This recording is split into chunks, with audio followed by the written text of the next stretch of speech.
한온 시스템요. 한온 시스템이요. 예. 네. 매수가와 비중은요? 비중은 50%그 네. 그거 평단가가 17,000원요. 아, 이거 오래됐어요. 2021년 정도에 매수하신 거 아니에요, 그러면? 네, 한 몇 년 된 것 같아요. 그렇죠. 제일 높았을 때 수준인 것 같은데. 네. 아, 그동안 걱정이 굉장히 많으셨겠습니다. 네. 제일 한온 고민이 시스템. 많았는데 못 팔았어요. 예. 아, 지금 10,000원 밑으로 내려와 있기 때문에 네. 손실이 굉장한데요. 자, 한온 그래 시스템. 팔아야 될지 가져가야 될지 좀 여쭤보고 싶었어요. 네, 알겠습니다. 아, 전화 잘하셨습니다. 사실 뭐 자동차 부품 관련된 종목들, 날아오른 종목들 요즘에 꽤 있었는데 네. 아직 네. 한온 시스템 네, 손실 크게 못 줄이네요. 자, 그러면 앞으로는 활약을 해줄 수 있을지를 여쭤볼게요. 네. 네. 자, 금산 전문가님, 한원 시스템 갖고 계시는데 손실이 굉장히 큽니다. 비중도 많으신데 어떻게 할까요?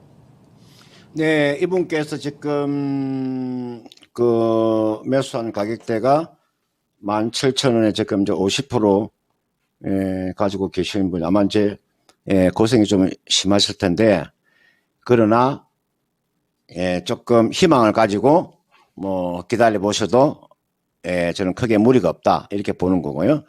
우리가 한원 시스템 그러면은 우리가 그 자동차에서 우리가 공기 정화조 쪽입니다. 우리가 조금 자동차에 대해서 좀 공부를 하시는 분이라면 우리가 라디에스터라도 알고 있을 거고 아마 히터 같은 게 있잖아요. 그냥 에어컨 압축기 이런 쪽입니다. 컴프레셔 이런 쪽입니다.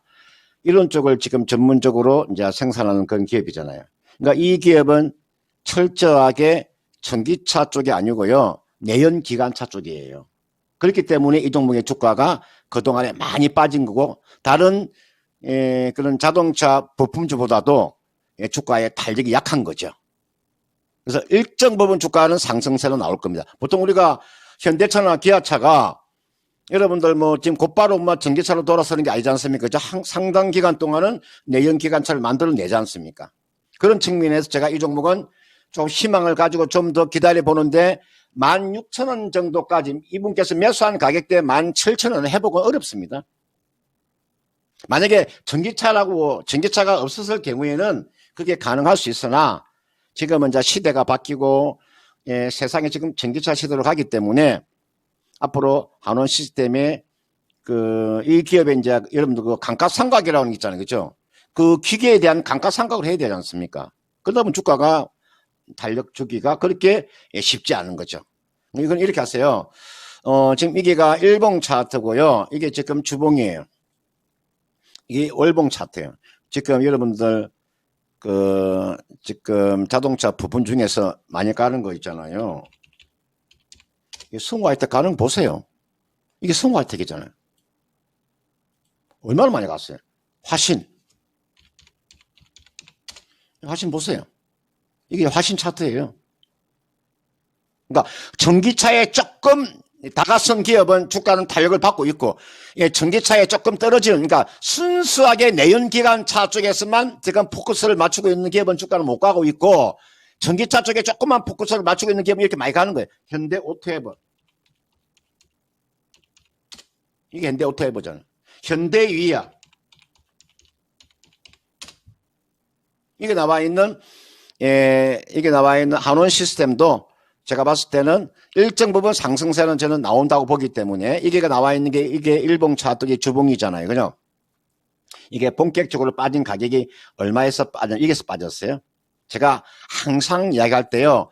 기업이 본격적으로 빠진 가격을 제가 항상 이야기를 해줘요. 그 자리가 중심점이 되고 기준점이 되는 거예요. 이 기업의 주가가 빠진 가격이 11,500원에서 빠졌기 때문에 이까지는 기다려 보는 거예요. 여기까지는. 이게가 11,500원이에요. 지금 11,500원이면 제가 여러분의 이게 비중이라고 하는 게 굉장히 중요하잖아요. 왜 비중을 지금 이 종목에다가 비중을 50% 실어서 이렇게 고생하시냐 이 말이에요. 그러니까 주식이라는 게 비중이 굉장히 중요한 한 종목이 50%는 있을 수가 없는 거예요. 물론 사람에 따라서 달라질 수 있습니다. 어떤 사람은 뭐 한 종목이 뭐 몰빵도 한다고 하지만 쉽지 않습니다. 주가가 빠지게 되면 그만큼 데미지가 커진 겁니다. 그러니까 한 종목의 비중은 사실은 20%가 넘어가면 안 되는 거예요. 비중은 20% 미만으로 가져가는 게 가장 좋은 거예요. 그래야 나중에 우리가 움직일 수 있는 여백이 있고 융통성이 있는 거예요. 기본적으로 50%딱 실어버리면 어떡할 거예요? 이거는요, 앞으로 진보하기도 힘들고 후퇴하기도 힘들어요. 앞으로 나가기도 힘들고, 예, 후퇴하기도 힘들잖아요. 그러니까 비중을 50% 너무 많이 비중을 실었다는 거죠. 비중이 좀 적으면은, 지금 자리에 조금 더 추가 매수하시도 전혀 무리가 없는데, 비중을 지금 50% 실어 놓으니까 이러지도 못하고 저러지도 못하는 거잖아요. 이거는, 지금 자리는, 좀 기다려 주시고요. 기다려 주고 조금 그 시간을 갖고 좀 기다려 주시면 되고, 제가 봤을 때 이 종목은 얼마 정도가 아마 주가 올라가면 공방전이 펼쳐지냐면요. 요 11,500원 이게 오잖아요. 이게가 11,500원이에요. 이 정도 오면은 이게서 아마 공방전이 펼쳐질 거예요. 공방전이 펼쳐진다는 이야기. 이거 넘어가기가 그렇게 쉽지 않을 거예요. 이게가 공방전이 펼쳐지는 구간이에요. 그러니까 11,500원까지만 가져가는 전략. 그 이상은 좀 어렵다는 거. 그때까지는 뭐 워낙 많이 빠졌기 때문에 한번 기다려 보세요. 지금 자리에서 한 20% 정도의 상승 여지가 남아 있으니까요. 그 정도 오면 거기에서는 결정을 하시길 바라겠습니다.